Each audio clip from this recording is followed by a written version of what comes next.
must learn to love your brothers and sisters. That your days may be longer. Hey, that your days may be longer and this race, land. which are our ancestors, not the monkeys, not the primates. I'm sorry. But also they try to mix us with different types of animal species and everything. So the good guys, you could say that the guardians, intervene to protect a certain strain in order to prevent the corruption of the DNA. And that strain survived through the story of Noah and his sons. Okay, so that was the reason why the flood happened. It was an attempt by the good guys to do away with the abominations that were created by the Draco-negative Anunnaki through Enki and his son Marduk, the god of Babylon. And so what ended up happening was when Marduk rose to power, and I guess when he was creating the Tower of Babel, that was his way of trying to take over the world. And in order to do so, some of these humans who were already telepathic were actually, how can I say, they were aligning with his idea of world domination. And, he was teaching them he was giving them external technology at the expense of their spiritual evolution. So in other words, he was going to corrupt them by giving them the technology before they reached spiritual consciousness. And then, of course, we know that was a repeating scenario that caused the destruction of Atlantis when Enki did the same. When Enki gave all this technological knowledge to certain groups of species that weren't spiritually evolved. So in order to prevent that from happening, the good guys actually disconnected 10 strands of our DNA, so that shut off our pituitary and our pineal gland, and then 90% of our brain became atrophied. And then as a result of that, 96% of our genetic material became shut down. Now, there was a reason why the good guys had to do that for the time being, okay?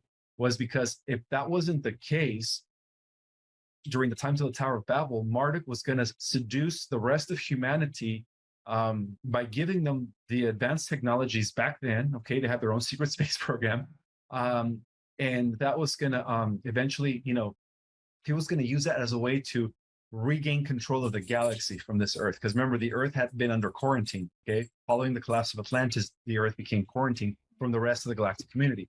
So in order to prevent Marduk from subduing our planet and bringing about world domination during the times of the Tower of Babel, the good guys had to disconnect 10 strands of our DNA in order for the rest of humanity not to understand, what Marduk was trying to convey telepathically. I don't know if that makes any sense. So 90, the majority of humans there had to be shut down just for the time being in order to not be, I guess, subjugated and seduced by Marduk, who in turn was going to use them to bring, to eventually regain control of the galaxy from this Earth.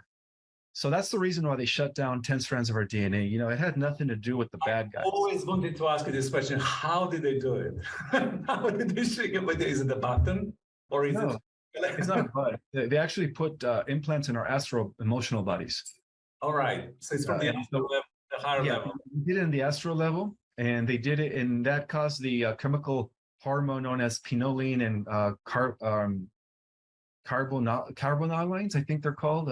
I forget the name of the second one, but there's two hormones that actually feed our pituitary and our pineal gland so that they could operate at full capacity. So when they stopped the excretion of those hormones, our pineal and our pituitary gland became dysfunctional, and then that's when 95 or 96% of our genetic material became turned off. So that's how they were able to do it. But they had to do it in order to secure the newfound power here on the Earth through the Tower of Babel, through Babylon, from gaining control, absolute control of our world, and then from that point using that to regain control of the Pleiadians and then the rest of the galaxy. Because remember, the galactic community had already pinned them down into our solar system during the times following the fall of Atlantis. So there you go. Before you ask next question, the good guy shut us down. I love it. So this is fascinating. Yeah, it's a fascinating game. A lot of stuff going on in the background that has been for our own good and that we haven't understood, and for a lot of time has been attributed to the bad guys. That dark forces.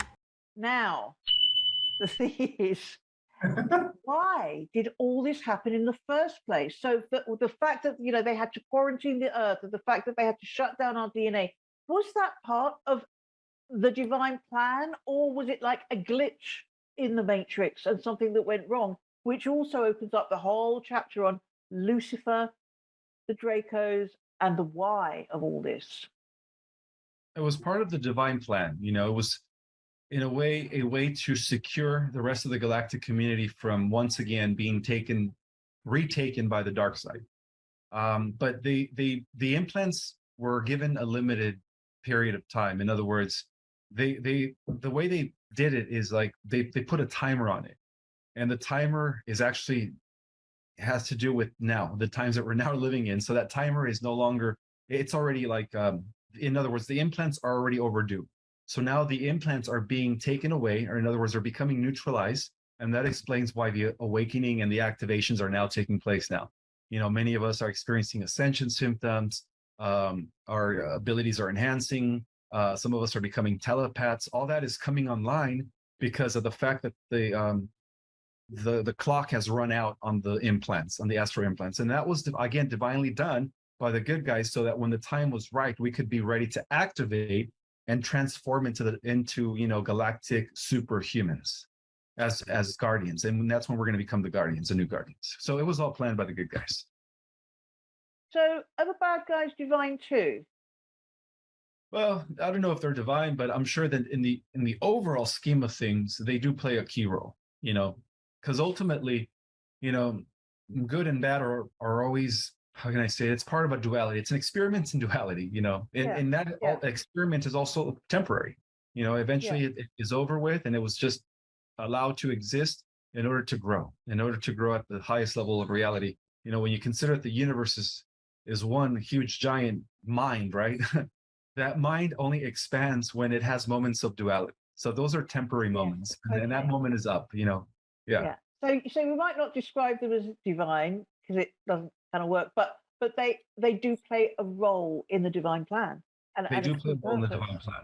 Exactly. Okay, then. So Lucifer, and what's the relationship between that story? The sort of, I don't know, for want of a better way of putting it, sort of the biblical version of Lucifer, fallen angel, etc. And then the reptilians and the Dracos and this guy Anki. Is there a relationship between the two? Are they different ways of saying the same thing? They're all one and the same. Anki was the Draco's way of infiltrating the Nibirians, the original Anunnaki. So they're all working together. Okay. Which reminds me, Enki has returned, and he's no longer an organic specimen. He's become, I guess, cybernetic. He's infested with nanotechnology, and now he's 75% robotic and only 25% biological. Which is, So he has recently returned within the last 10 months, and under the guise of trying to restore the Grail genetic blueprint, which is supposed to bring cures to humanity. But that's just his deception in order to abduct a lot of women. Systems decided to join forces, and then that's how they created the Galactic Federation. So that's the difference. The Galactic Federation is an interstellar organization, a galactic police force, and the Guardian Alliance is there are races that are beyond the galaxy that are overseeing the affairs of our galaxy and other galaxies. Because each galaxy has its own federation, you could say. But in our galaxy, we have reorganized to the Galactic Alliance due to the Enki's infiltration. And his agenda is twofold. The first one is to infiltrate the Federation fleet. He attempted, but then of course he was blocked by the Guardian Alliance. And then the second reason he's harvesting galactic genetics from our women is because he's also developing another abomination that is supposed to be a sort of like a drone cyborg that is going to be used. I guess that it's a mixture of like cybernetic, AI genetics, Zeta genetics, insectoid genetics, Draco genetics, and then of course our genetics to create something extremely powerful.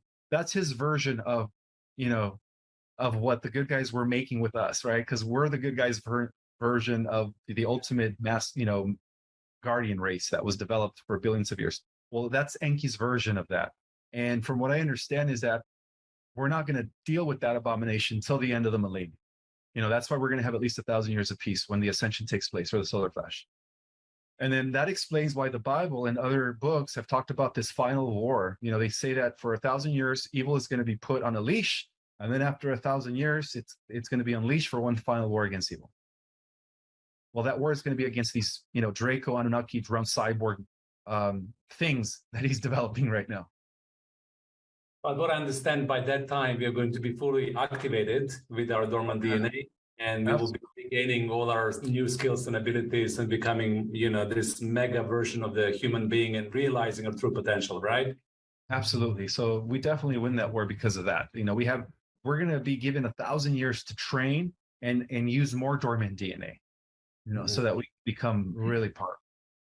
So let's say that somebody who is stumbling on this podcast has never heard this before. And I think that one of the most impressive things that we talked so far is how remarkable, powerful, amazing actually we are. And when I'm talking to people, people have difficulties believing that. They have difficulties believing that we are this galactic royalty, that our DNA is so precious, that within ourselves we have all these dormant powers that we're activating. So how can we normalize it and kind of get people to relate to it in a way that they would say, wow, isn't that interesting? How can I start believing that?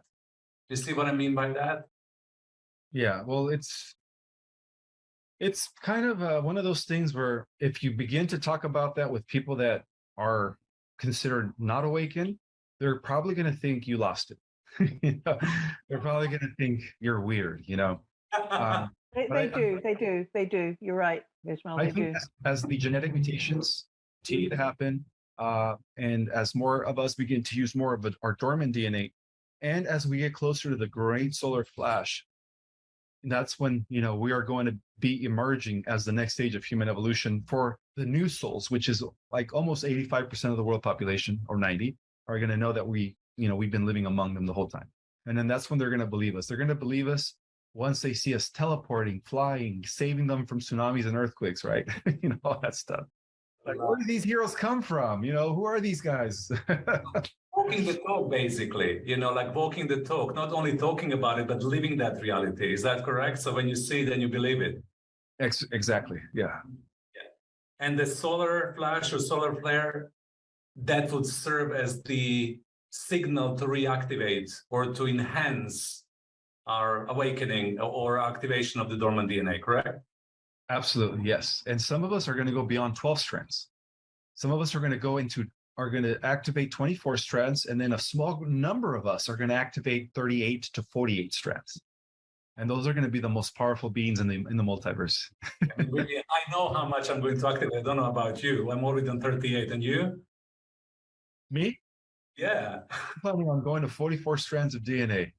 I mean, Vivian, are you on 44 or you're 38? You know, there's the ultimate DNA activation that would be equivalent to us using our full genetic material would be 144 strands. Oh my God. Yeah, that's how powerful we are. I have so much to look forward to. Same here. Vivian, you're new. 144, that's 12 by 12.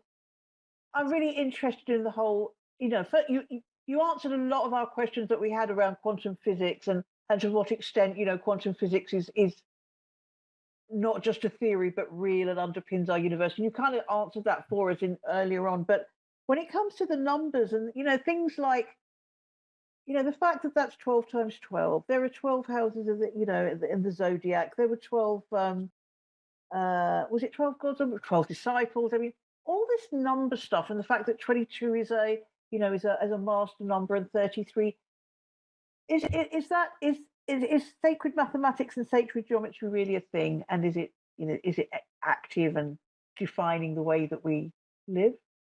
Absolutely. Yes. Oh yeah.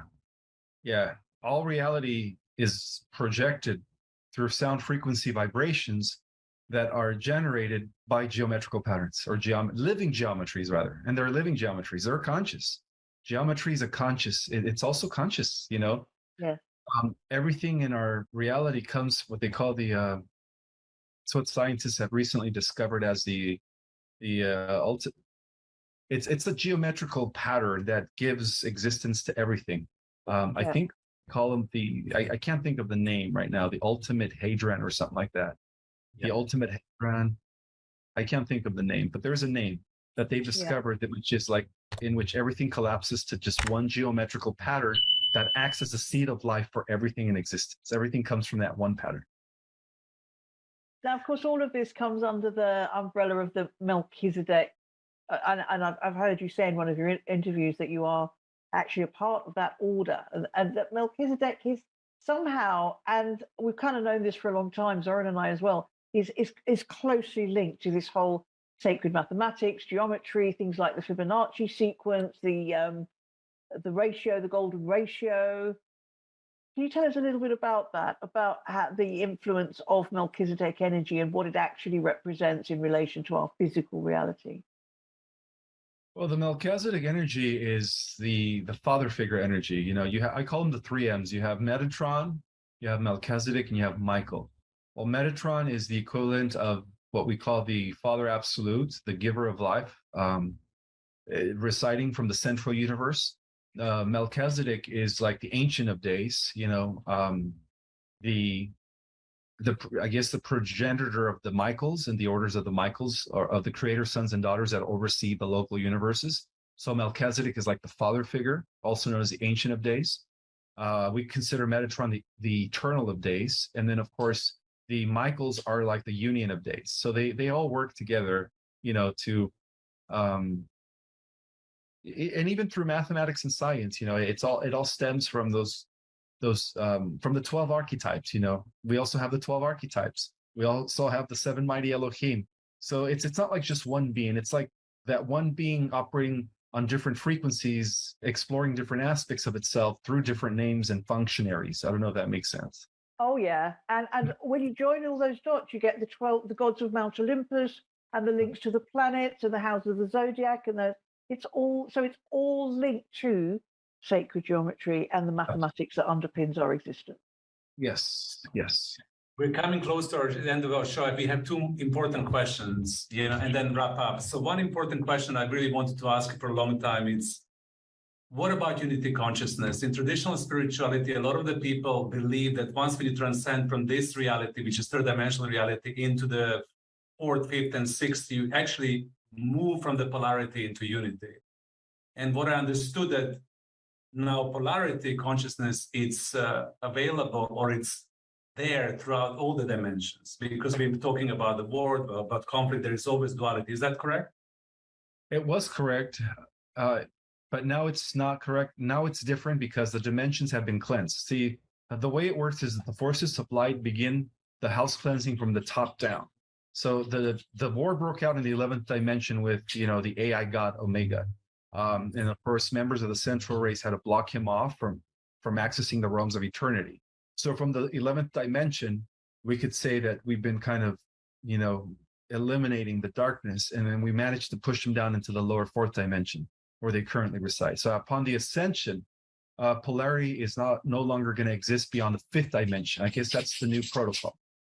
The 5th dimension and up is going to be just pure unity, love, and freedom, where everything is intricate. People begin to see everything as one, in other words. Yeah. I really have to work hard to get the system. Fantastic. You know, but that was a good question, because in a traditional spirituality, yogi masters, you know, spiritual gurus, they always talk about that. They always talk about we will move from polarity to unity. And now we understand that this is possibility as well. It has been secured, so to say, right? Yes, and we can actually begin to do that within ourselves. We have to find the integrating point between our shadow self and the light. We all have duality in us too. You know, some people call it masculine, feminine. So we have to find that common neutrality, because when we collapse the polarity within, we collapse it without. And that's the secret. And that's when we know we're going into the 5th dimension and up. It all starts with the shadow work, you know, integrating the shadow and self-acceptance, self-acceptance, self-love, all of it, warts and all. Yeah, not just the good bit, the shanty bit, all of it. Okay. Love yourself for every, you know, on every level. Love yourself on the entire circumference, you know, not just one part of the wheel, but every aspect of yourself. Yeah, and learn how to balance. and that's how we tame the ego. Fantastic. So let's wrap up, Vivian, with the what's next. So here we are. We're recording on a very special day in September. I'm not going to say the date, but a very, very special date for all of us. So what happens next? We're already in ascension process, so to say. Correct. Yes, we already are. But we're waiting for that final release of the sun to catapult the rest of humanity into the new heaven on earth. Yeah. Vivian, any final thoughts, questions? No, I'm done. Thank you so much, Ismail. You answered so many questions, joined so many dots for me, and I can't think of a better way or a better message to leave people with. Thank you so much. It's such a pleasure. You're welcome, Vivian. You're welcome, Vivian. So all the good things are happening. We stay positive, be mindful, be blessed, believe in yourself. Love yourself. Love yourself. Even if it sounds weird, consider it. Yeah. Ishmael, anything from you? I mean, you said a few beautiful things towards the end. Any last words? How would you like to leave audience? Yeah, I always leave the audience with, I guess, remind yourself that you are creator, source, and embodiment. Wake up every morning with gratitude and, realize that you have everything within you. All the answers are within yourself. We're living in a time where there's going to be no more gurus or masters or hierarchy or priests or popes or pastors. We're living in a time where every single person has to realize the God within, or the God is within. And also don't forget to order my book. It's taking the world by storm. You could get it on Amazon, Our Cosmic Origin. It is a book that really just takes you to the next level and shatters the matrix as we know it.